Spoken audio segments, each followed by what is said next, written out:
Michel, élevé dans sa famille, est avide de saisir tout objet nouveau en vue d'une exploration active, le passer d'une main à l'autre, le porter à la bouche, par exemple.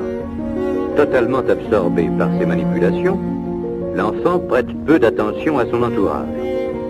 Christine, régulièrement confiée à une crèche de jour, ne semble pas présenter un comportement différent de celui de l'enfant précédent. Ces deux exemples nous ont montré le cas d'enfants dont les conditions familiales offrent toute sécurité. Par contre, lorsque ces conditions sont défavorables, au point de nécessiter un retrait et une hospitalisation, le comportement du nourrisson va s'en ressentir, ainsi qu'en témoigneront les séquences suivantes.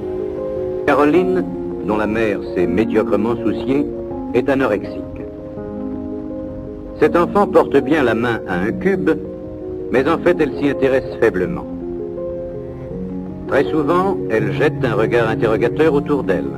Son exploration reste active, mais elle semble surtout préoccupée par son entourage. Par exemple, Véronique, également anorexique, manifeste son refus en écartant ses mains d'un geste d'évitement.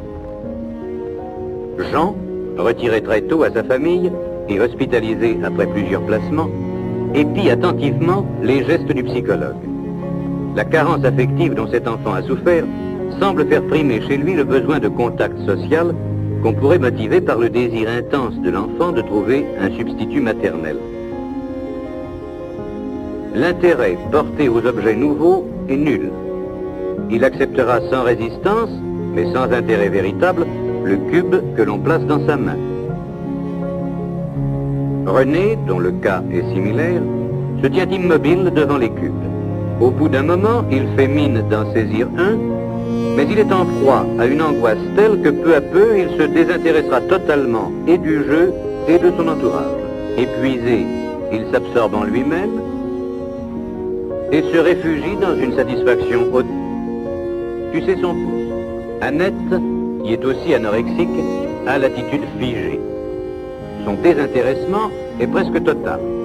L'anxiété grandissante se traduit par des mouvements de lèvres, des clignotements et par une respiration irrégulière. Nous retrouvons chez Colette, privée d'affection et de soins, les mêmes symptômes d'autisme et d'anxiété. Gestes figés, respiration haletante. Ainsi donc, la carence affective suscite chez le nourrisson non seulement l'angoisse, bien connue des psychologues, mais elle favorise, en présence d'objets nouveaux et dans des situations inaccoutumées, une inhibition parfois doublée d'autisme dans les cas les plus graves.